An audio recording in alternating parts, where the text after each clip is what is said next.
The Palo Alto Network's firewall, content ID configuration, we're doing vulnerability and exploits at this point.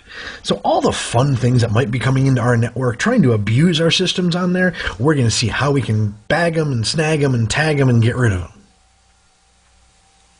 So diving back into things for the wonderful world of vulnerabilities and exploits, all part of my threat protection.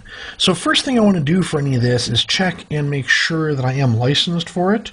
I just check on my device and go click down on licenses, see that we are all set up where to go for threat prevention right here. Covers antivirus, anti-spyware, and vulnerability. If you've been watching these in order, I'll apologize for being a little redundant on that, but you will definitely remember this by the time we're done. So on the bottom line, this is the last of those three, so we're good to go on that. Furthermore, same thing under device, check on dynamic updates. Okay, so we're going to want to look and see how we're doing, what our current version is. Applications and threats contains both my spyware portion and my CVE for all my vulnerabilities and exploits. Okay, so download and install. I've got it set right now. We can change the schedule for it. The default happens to be weekly. Just my own version, my own paranoia. I like to change it to daily, just for in case there's any flash updates on things. Once you're subscribed on Palo Alto's website, you should also get updates in your email about that. But for right now, just kind of make it simple so I can kind of set it and forget it. Let the device do everything for me. So I've got it set to update that every day, 1:15 in the morning. Perfectly cool to go. Whatever versions that we have up there, I can always do a check now. I can always have it refresh and see if there does happen to be any new software that magically might have come out since the last time I checked. Setting it daily, chances are I'm not going to worry too much about that. But again, just in case you get some brand new thing that came out and somebody calls you and they're freaking out and oh my god, something's attacking the network, don't know what's happening, one of your steps may be go here, check now, see if there's any updates for stuff. There isn't in this case, but when we get them, you can always check in your release notes. This will tell you all of the information, particular to this release, what has changed, new applications there, modified applications, new decoders, spyware signatures, vulnerability signatures, more what we'll be looking at right here, both new and modified, as well as some disabled ones, okay, things that we don't need anymore. So all the stuff that we have as far as where we're at will be told to us in the release notes. It's always good to check. Once I have that information, decide what I want to do, where is it I go set these up? That's right, on my Objects tab. So go to my Objects, down under Security Profiles, and right here I'm going to be in Vulnerability Protection. So there are two default ones built in, both my strict and a default. Okay, notice most of the actions being a little bit different on here. So as I start looking at things for what it is I'm going to go with, there's more blocking on the strict side of things. But as I'm building things out, notice on here what I have is client-side stuff versus server-side stuff. When I start looking at building my policy, that's exactly how I'm going to look at building it also. So go ahead and click on Add right here. We can kind of see what's going on. Now, one thing that we can do, by the way, if you wanted to see everything that happened to be in the list, basically at a lot of time, we can click on the exceptions right here and then click on show all signatures, and that would show every single thing. Now notice there are 203 pages, so 6,078 threats in this particular version. That will change all the time. So you may be here for a while in terms of looking through things, but if there's anything in particular you are concerned about or looking for, being that it is a CVE, a common vulnerability information, I would venture to say that once it's on the CVE, everybody knows about it and it would be referenced right here. But if you're worried about that, absolutely come in, search, look for it, no problem in doing that. So for right now, I'm not going to do anything on exceptions. Like I said, we would look at things in our logs, see if we got false positives or anything like that to determine whether I wanted to make an exception. Generally speaking, I pretty much take the idea that the people who code these know more about the details of it than I choose to, so I'm going to trust what they have on there until I get information from a user or an application or something like that in my logs telling me otherwise. Kind of a good way to go and view your security ideas. So in here, there's a few things that I want to do. So I'm going to go ahead and click on Add, and we can kind of look at where we're going to be going into things. So categories and host types are really my main areas of concern on here. So first thing I want to do is say, let's call this client brute force. Right? And host type. What I can choose on here is either the client side or the server side, what it is I'm going to be looking at.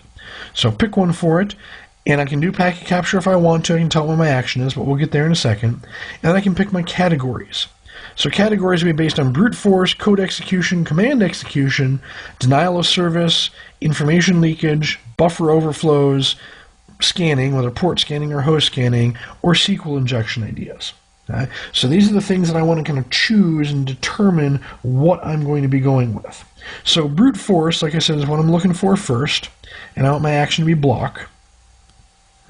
Now, unless you have a need to break things up, I would leave these two boxes completely alone. And again, unless you're getting into some specific things, there's not much of a need to get into it.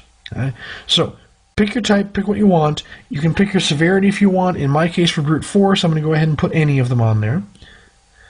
So there's one action. Next thing I want to do is client command exec. Okay, so again, by rule name, it'll tell me everything that I'm looking for. And I want to alert based on these. So client side again, and command execution. Okay, so give me my information, but just give it to me in logs. That's perfectly fine. Whoops, go back and edit that. I only wanted to do the critical, high, and medium. Okay, so don't get too paranoid on some of these on here. And again, when you start looking at your logs and things, that will tell you whether you are being overly picky or possibly not picky enough. Okay? Always okay to have alerts and then block on certain things, and you can tweak that threshold between alert and block which way you go. So that's always a good way to view it as well. Okay, so we're going to do client DOS, and of course we're going to be blocking on this information here. Client side and denial of service, and again I'll pick the critical, high, and medium ideas for it. Cool. My buffer overflow, so client overflow. I do want to block on that. Okay, go ahead and pick any version. That's always a good way to do things. Let's see, add scanning.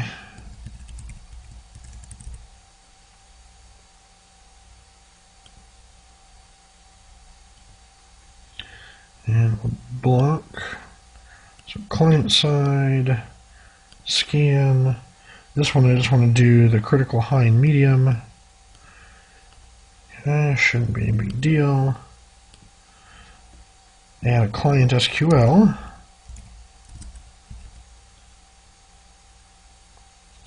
And this I just want to alert on.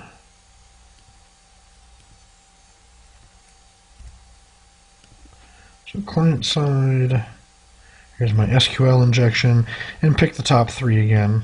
Okay, so nothing festive for that. So that's going to be my client side stuff that I want to do. I will go ahead, because remember, we can only add one profile per type onto a policy. So if you've got server stuff you want to do, you will go ahead and put those in there as well. So server brute force. And I'll definitely want to block any of that. So now we're server side. Brute force, and that'll be any. Add to the rule, and say server DOS. Oop, sorry, I want to alert on that.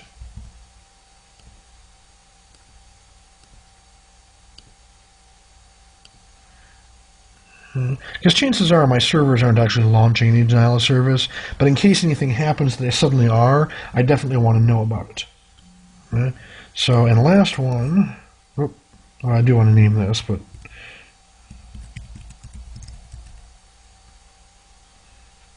so last to add one would be server overflow. So server side, I will block these. Say any kind or any of the things and overflow. Okay, so I'm very specific about the things that I have on there. I suppose I should name it something better than that.